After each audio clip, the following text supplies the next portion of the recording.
Welcome back to another episode. In the guest chair today with me, I have Pam Finn, affectionately known as PR Pam, a dynamo whose journey from crafting press releases to creating cinematic masterpieces is nothing short of legendary. With a career that sparkles as brightly as her personality, Pam is a leading PR mentor, guiding the next generation of public relations wizards with a blend of wisdom, wit, and a dash of magic. But that's just the opening act. Pam has graced the screens as a charismatic TV presenter, effortlessly charming audiences both on air and online.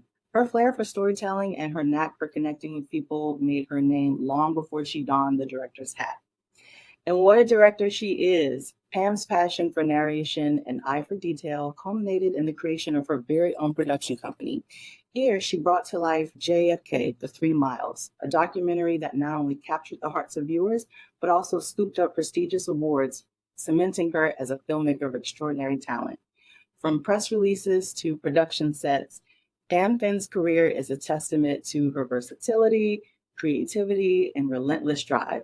Whether she's mentoring aspiring PR pros, presenting with panache, or directing award-winning films, Pam's journey is a dazzling showcase of what happens when passion meets purpose. Well, that was a mouthful.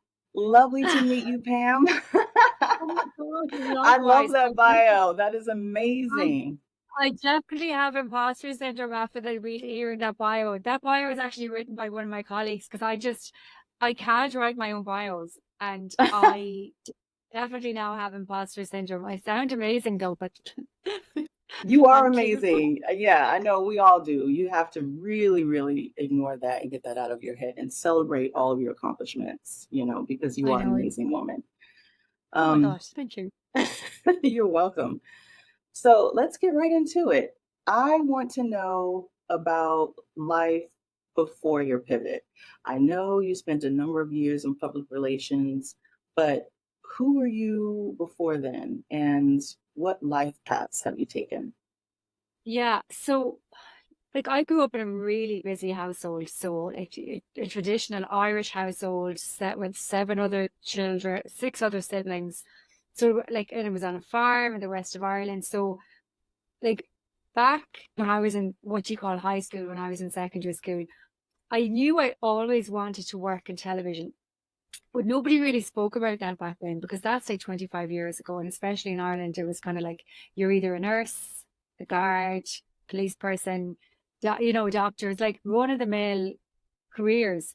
Mhm. So I, because I wanted to work in the media, I decided to take a job working in sales and radio because I didn't believe that I could be a presenter, a TV presenter. So I took a job in sales and radio, moved across the country to kind of find out what it's all about. And then fast forward 5 years later, started to work for a newspaper. When I was working for that newspaper, again in sales, they put me through to college, did journalism. I was always still afraid to kind of say, all right, I can definitely be a presenter, I can definitely be a journalist. I kind of had what I spoke right there, that imposter syndrome. But I always loved Mhm. storytelling. So I set up my own PR company. When I was working in that newspaper, I decided to leave. My son was about 6 weeks old when I set up the company, and I just decided it's now or never. Set that up and managed PR for arts festivals and for some personalities here in Ireland. And then when I was running that PR company, I saw a newspaper article about a TV presenting course, and I said, you know what? I'm just going to do it just to see what it's like. And I did that. And it was actually with this man called Paul Musolides, who is a Hollywood voice coach. He worked on a lot of well-known films, and he's Irish. He gave the course. The course was over 2 weekends, and he said, you know what? I think you have something special. So we put together a story as part of that course, and I landed a job on, well, he actually got it for me, a job on television on Sky 191 with my own hour-long show. So that was fine, well and good. That TV station went bankrupt after about a year. So I was still doing the PR Bianca. And in the back of my head, I was always like, there has to be more to it than this. Like, I really want to do something where I'm either in front of the camera telling the story or behind the camera telling the story.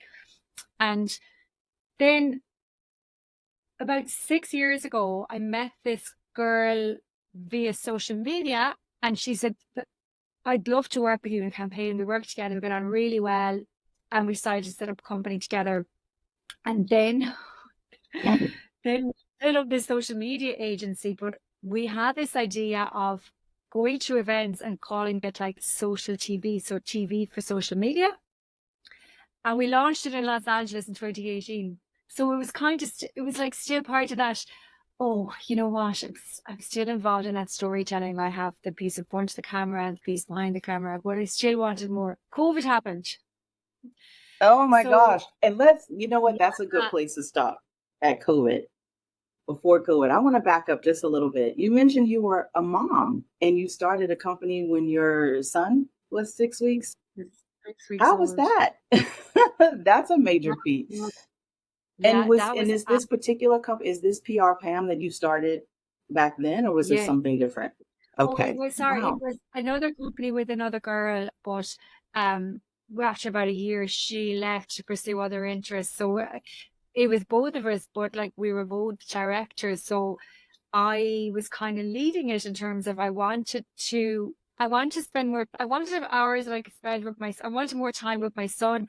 And I knew that I could manage a PR business. I knew that I could juggle. It was really difficult, Bianca, like so difficult. So I'll be on a call to a client and my baby be in the next room, and I'd be like trying to time nap times over work. You know what it's like. Hmm. You know, That's oh my amazing. gosh. I love that. I love stories like that. You know, we as women, Yeah, but it's especially true. moms, you make a way. You want something. I have a lot of respect for women who can do that, balancing motherhood, especially with a newborn and trying to start something new. I have a lot of respect for that. Yeah. Yeah, and I think we don't give enough kudos to women that are doing that, like, because It's we just hard. kind of do. It was really hard. I just think now, how did I do that? But you know what? That gave me such strength. That gave me the tools to cope under such a high pressure, stress environment. To Exactly. be able to, yeah. And I wasn't afraid of risk, because it was like, I'm doing this now. I'm not doing all this now. It's like, I haven't come this far to only come this far, Right. you Right. know? So Yeah. fast forward, I guess leading up to COVID, you were doing the festivals and the other Yeah. PR related duties, and you were Yeah. thinking about doing something new. Yeah. So we were going to all these events. The coverage was fantastic. We were getting invited to events and we were becoming more well known. And then we were asked to go to Russia to broadcast live for a World Skills event. Anyway, Wow. COVID hit. All the live events stopped. The world literally closed down, and I was like, no, this isn't it. This isn't it. This is not the end of this. So I was like, Hmm. I always goes back to my storytelling. I always, like when you're looking at TV and you're like, or you're looking at Netflix, you're looking at something, you listen to something like, that's like a really good documentary. Or look, this is like a really good show. You're kind of getting creative, thinking to yourself, and just like, oh, it's like that. That would be a I great don't idea. have that train of thought when I'm watching that, but I understand what you mean. Yeah. When I'm Well, watching, it's purely for entertainment and or education, but I ah, get that's interesting. That's it. interesting. When I'm watching something or listening to something, my brain is, I probably have ADHD, I think. My brain is constantly checking as to, wow, that could be really good in this format, or that would be a great documentary about this or that. So, Mhm. um, I I had this idea for a show it was a sewing show. So it was like a DIY sewing show, because everybody was doing DIY this, DIY that, they're baking. And I was like, what about a Yeah. DIY sewing show? So I was like, bold as brass, pitched to like our TV network. I was like, oh, sure, look, I just pitched. No idea what the pitch was, no idea, like in terms of like TV pitch, and Hmm. just Googled it, tried to figure out. I spoke to some people in the industry and then pitched it, and it got commissioned. Wow. So I was like, what? Okay, it's okay. Then I had to Google like how to produce, direct, research a show. Right. But that wasn't the hard part. So I made that show. We made that show. That was again with my sister company. As at the time, I was still doing the PR because the PR mentoring was always taking over. Like I always get clients for PR mentoring. They come to me for advice, and that's just like my bread and butter. Mm. But then I suppose the biggest thing was because it's really difficult to get a TV presenting job in Ireland or anywhere, you kind of have to create your own. You have to create your own You create your destiny, own which is what, opportunity. Yes. yeah. And I Let's believe hear that in about that. I everything. love that. Yeah. Yeah. So, like, sending your show reels, producers, directors, not getting any feedback, and you're just like, you know what? There is a reason for everything. And then I started to think about, I can just make the documentaries I want to make myself and do what I did for the first sewing show, get it commissioned. Like I was a bit green thinking, oh yeah, I'll just pitch this and this is what I'm doing. So Now, when you I, say get it commissioned, does that mean like a parent company takes over and, I don't know, makes investments and provides you with a team? What does that mean? so what that means for this particular example is, so with one of our national TV stations, so with many of them actually. So if you send a pitch and they're like, yeah, we're interested, there's an opportunity for them to either go to a production company and get it produced by another production company, or you have a production company and you create it. So you have to hire in the sound, the camera, the director, if needs be, producer, everybody involved. Okay. So that's when we set up this production company, if you like, for hashtag media. We're like, we're doing this anyway with social TV in small amounts in terms of, I suppose it's innate that you know how to talk on camera, you know what looks good on camera. So, and you know how to research, I knew how to research from my PR. So these were all kind of tools that I had that I suppose I was utilizing them in ways that I didn't think I could for something that I loved. Mm-hmm. So that the hashtag media company closed down during COVID because it just, 3 years of no events was just, Mm. it wasn't, we just weren't able to do it. But I still had the PR company, but I wasn't satisfied, Bianca. I was like, there just has to be more to this. So then I saw, like, as well as running the PR company, I saw a job advertised for a casting director for a well-known production company. And the owner of that production company was a Sundance film director, award-winning Sundance film director. And I was like, I really want to work with him. I want to see how he does this and how it works in a professional capacity, like extreme professional capacity. So I got the job as casting director. They just took the chance on me. So I worked there during the summer and I was out on shoot. And I was out on shoot with actually one of the cinematographers that won an Oscar for the Irish Goodbye, which was last year's Oscars. So I was able to see, okay, this level is where we should be at. But equally so, Bianca, I realized, I know I can do this. This is exactly what I would have done. So I was always doubting myself. Sometimes you don't Mm-hmm. need you don't need years of college. Sometimes it's, if you want something bad enough, you'll do it. And Exactly. um, And we, you know, so many times, we already are equipped with the tools that we need to do what we want to do. We just don't give ourselves the chance. So, for our a listeners out there, hundred. you have everything within you. Start where you are, and you have it within you. Oh my gosh, Yeah. I totally agree with you. And sometimes in life things happen to us for one reason or another that we weren't able to, go ahead in the path that we really wanted to do, whatever it may have Mm-hmm. been. And sometimes we get stuck. But I actually genuinely believe, as you said, that anything is possible. It doesn't matter what it is. I think there's two Exactly. things, maybe not possible. Maybe it's actually president of the United States and be an astronaut. I think those things might be a little bit, but like I genuinely believe anything is Right. possible. Mm-hmm. Uh, so so then I I I always wanted to create a documentary about John F. Kennedy's visit to Ireland.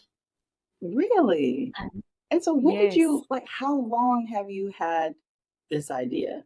Because I read about the film and I wondered, well, was she did someone ask her to do that? Like why JFK?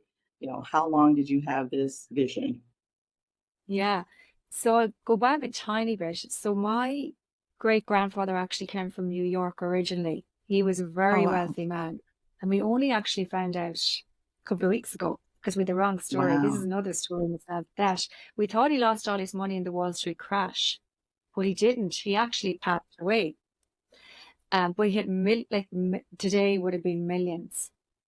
So he passed away.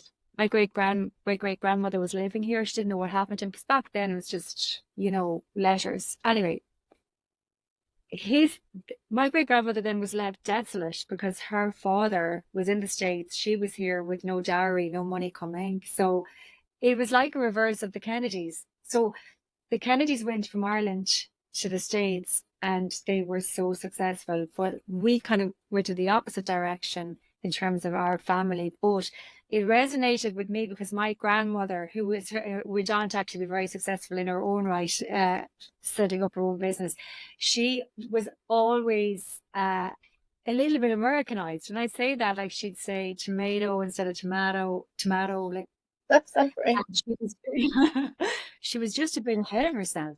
And she kind of had an American accent, I think, because her mother would have been American originally. But as well as that, the Kennedys in Ireland at the time, because that was back in the early 50s, 40s, 50s, 60s, were huge. So in Ireland here, we would have had like a picture of the Pope and a picture of John F. Kennedy. So we grew up always hearing about the Kennedys. Okay. And then 20 odd years ago, I started working in the Connacht Tribune newspaper. So it's our local newspaper. And the photographer for the newspaper was chatting to me one day, and he was like, I met John F. Kennedy. So the story goes that the day John F. Kennedy came to Galway, that photographer jumped into the car with John F. Kennedy. The Secret Service man jumped on top of him, and John F. Kennedy turned around and said, that's okay, he's my friend. And he said to Stan Shields and photographer, hi, I'm Jack. And I was just like, that Oh stuck wow. whoa, that stuck with that photographer for like how many years? 40 years. Oh And I my thought, goodness. I could just, you know, capture a little bit of that magic from that day. So I decided I wanted to create a documentary about John F. Kennedy and his visit to Ireland. You're like, how Wow. do I do that? And I didn't realize there was a connection with JFK in Ireland, that his family came from Ireland to the States. Because when I thought about you, I'm like, okay, well, who's this woman in Ireland so interested in JFK that she produced an entire film about it? But what a fascinating story. I really like that. Oh, yeah. We have a huge connection with the Kennedys. And Wow. even to today, there's a huge connection with the Kennedys. Sure, they're Irish. We just say they're Irish. Yeah, that's We claim everybody. We're claiming you as well, Bianca, by the way. that's So So then, let's get back to the film. mm, How so did that? how, yeah. So how does somebody with no real experience in film and television, bar, the odd job here and there, background in PR, kind of seriously winging it a lot of the time, if I'm being really straight with you. Just, But I'm sure those skills in PR prepared you in some way for producing a film. they do because, like, if when you're looking at PR, it's storytelling and looking at hooks and angles. So, like, I would have a great idea as to what what people want to see or hear as Hmm. audiences, as different audiences. And sometimes with me, for that documentary, for example, I feel the emotion of how the film should be or anything should be. So even if I'm writing a press release, I feel the emotion. So it's like what I expect people to feel by looking at it or listening to it or seeing it. So with the JFK doc, I started from how I want people to feel and how I feel. And then I decided I pitch it to the TV station again, thinking, oh yeah, sure, they'll probably just take this and get commissioned. So they said it was under consideration. So a pitch or a treatment. A treatment is the story of how the screenplay will be on TV or on the screen. And they were considering it. And then I was like, oh, they emailed me one day, like, sorry, unfortunately, we're not going ahead with this. And I was like, that's okay. I'm going to make it anyway. Oh So, no. yeah, no, I was like, that's not going to stop me. I was like, Hmm. I knew from working with, I knew from working on the social media TV about camera angles, how something should look. And I have a good eye for detail. And the researching piece was the easiest piece for me, and the producing. So researching who should be in the documentary and producing it, scheduling it. So then I hired a videographer, cinematographer, and I was really hands-on as director. So I decided to go ahead and film it. So booked a studio space and just started filming, just did it and got it edited. And then the national TV station here wanted to run the story on the news about the documentary because it was coming up to John F. Kennedy's 60th anniversary of his visit. Mm-hmm. And then the national TV station wanted to acquire the film.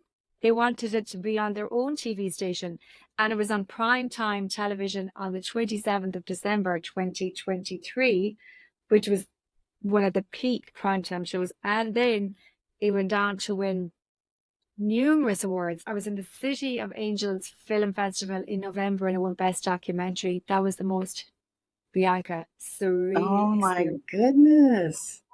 Life. So this is really incredible. How long did it take from, the idea to when it was finally produced and ready to air? Okay, well, the idea happened about 20 years ago. And then I had Okay. imposter syndrome for 20 years. So I was like, I can't do that. Oh, so where did I start that? And I should look at that. And then I genuinely, from when I was like, well, I'm going to do this, it took about 7 months from I'm going to do this, Oh, that's recording it. it. Yeah, Okay. and getting it edited. And that was a lot to do with the people we were interviewing because I wanted the right people. Like there was, there was certain candidates I wanted to interview for a particular reason. Hmm. I wanted it to be authentic. Yeah. So, I was um, imagining a couple of years. That's good. yeah, no, like, and I suppose it depends. I I couldn't wait. I also, it was a timeline because it was coming up its 60th anniversary. It was like, this has to be now at my particular time. Okay. And Right. I think that's where my PR skills came in, where, with PR, you're working to deadlines and you just, this has to be done by this particular date and that's it. There's no back and Hmm. forward. It's the decision is made. But yeah, so, Well, kudos to just, you for taking the chance and really putting that imposter syndrome behind you. Because for 20 years, I think many women can relate to this. We have an idea to do something and life happens. Next thing you know, it's a year, 5 years go by, 10 years go by. But sometimes we have ideas that just won't go away. And for I those, know. I say those are the ones that we need to put into action. Because I'm a firm believer in once you start taking the steps, as long as you keep moving and taking the steps, the doors will open. Next thing you know, you'll have people coming out of nowhere to assist or whatever resources you need. All your needs will be met and you'll be on the path to achieving the goal or the dream that you've had for so long. So Absolutely. cheers to you for that. I love that. No, I love what you're saying. I think it's true. And I think people don't really hear that enough. They don't hear, you can actually do this. There's Right. nothing really, it's like get out of your own way. Hmm. You Exactly. know?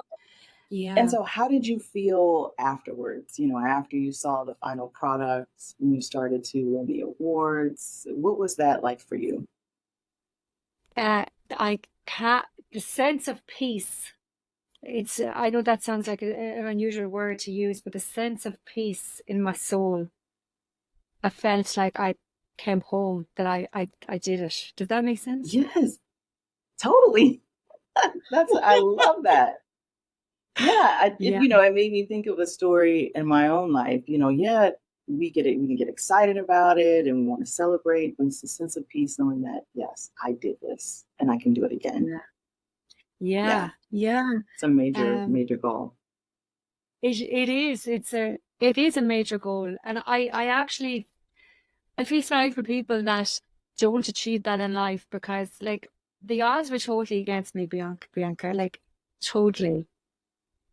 Like something horrific happened to me when I was just gone 17. Horrific. That Mhm. stopped me from studying to the level I could have. And like this Mhm. is my first time ever talking about this. But what I want to say is that to that girl, that young girl that was 17, you know what? Like, if I can actually do this, anybody in the world can do what they want to do. I Mhm. genuinely believe that. And Yes, that's I why, do too. It's very, very profound. yeah, yeah, just a little bit of hope. So, what about future films? Are you working on any films for the Yes. near future, or do you have any ideas? You don't have to share, but I just Yeah, want to yeah, know, no, do you want to no, keep I this am. film thing going, or are you Yeah, shifting definitely. to? No, like I obviously would love always to work as a presenter or host, ideally, but at the same time, I genuinely love the other storytelling part behind the camera. So, we just found out last week we're shortlisted for. We were pitching. I was with another director for a documentary with the TV station. And so we are shortlisted for that. So I've completed the treatment. So hoping that's going to be the next biggest project. But on the back of that as well, there's a fantastic story by a New York Times best-selling author that I spoke with a couple of weeks ago, and I am pitching that at the moment to Netflix. So Awesome. yeah, I say that I can't pitch another Netflix. Like, Right. what I'm going to do when I'm just Netflix. out Yeah, there that's flying. that's pretty big. Yeah.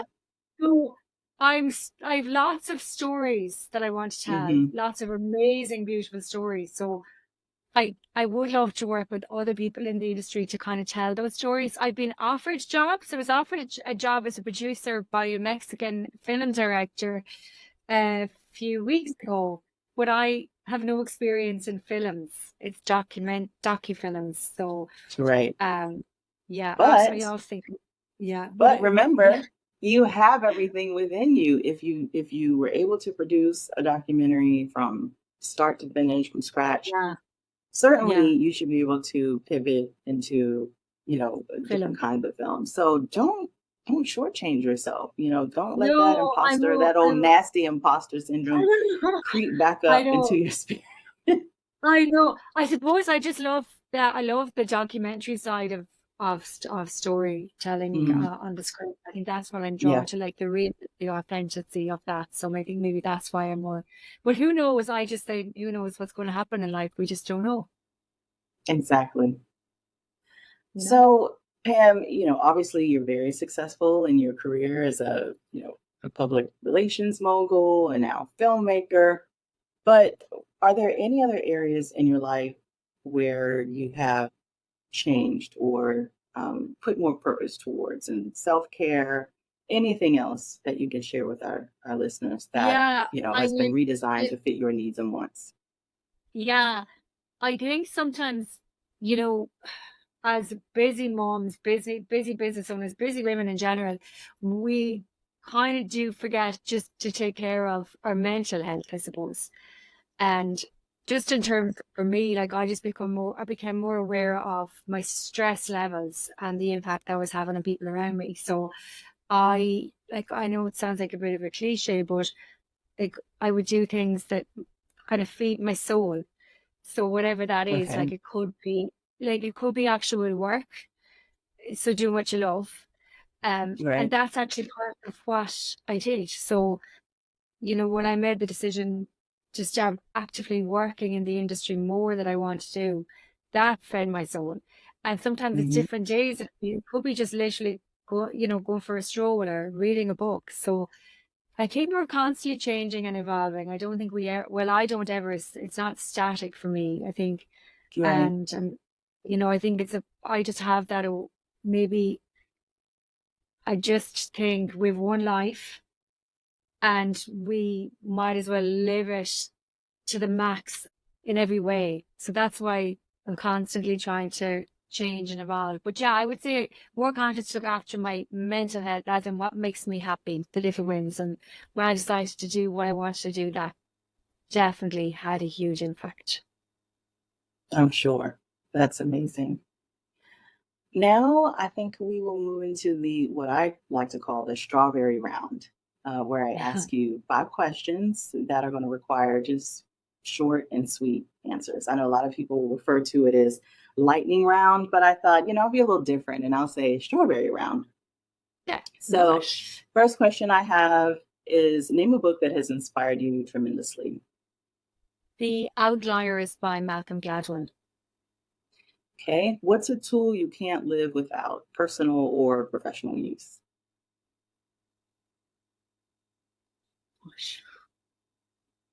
Uh, Full. We can come back to that if you want to think of something. Yeah, sorry. No, I suppose Software my phone. tool. That's really boring. Your Oh, phone, yeah, we do everything with our phones. yeah, that's so boring, but yeah. Right. And name someone you'd love to have lunch with and why. Oh, come on, JFK. Obviously. And do you have a life motto or favorite quote? Yes, don't ever accept advice from somebody that you would not accept criticism from. I love that. And the last question is what is your top self care ritual? Probably reading. Mm, Yeah. I agree. I'm the same. A little bit Oh, of a yeah. book nerd. Yeah. Yeah. Yes. You can babble anything Um, on my kid. I'm always at the library. Love it. Um, do you have any final words for our listeners to take as encouragement or advice to pivot and live life intentionally? I'll try and be as short as possible. I can just say that I am testament that anything is possible. I zero ego, but I do think that it doesn't matter where you come from, what your circumstances are. I think if you want something bad enough, just go after it. We've one life. That's it. Possibly Mm-hmm. just 80 summers in our entire lifetime. Oh, So I've never why not counted next them. summer spend the summer on yourself? Yeah, and just follow that Yeah, dream. that really puts things into perspective. Mm. Counting the summers. I don't know if I Oh, want to do yeah. that. Um, Yeah. so, Pam, it's been a real pleasure getting to know you and chatting with you about your business and personal experiences and all of your transitions and the lovely film, which I would love to watch. So I'm wondering, how can our listeners watch the film in the States, those of Yeah. us who are in the States, or if it's offered Love in that. other countries Yeah. outside of Ireland? And if Yeah. you have any links, how can people reach you if they want to learn more about your business? Can Brilliant. provide that as Yeah. well. And any links, I'll put them in the show notes. Super, yeah. So the documentary can be watched on just www.jfk3miles.com because it's Okay. called JFK 3 Miles, and it'll be on Amazon soon. And then secondly, Wow. just like Insta is probably the best place to connect with me. Like I won't bore you with my business Insta because that's fairly boring, but my personal Insta is a bit eccentric and entertaining. And it's just PR Pam official on Instagram and TikTok. So you wouldn't know what you'd find there. That's lovely. Well, thanks again, Pam. Thank Been a you, pleasure. Bianca. Have a great day. Thank you so much for Thank meeting with me. you. Thank You you. too. Take care. Bye-bye. Bye bye.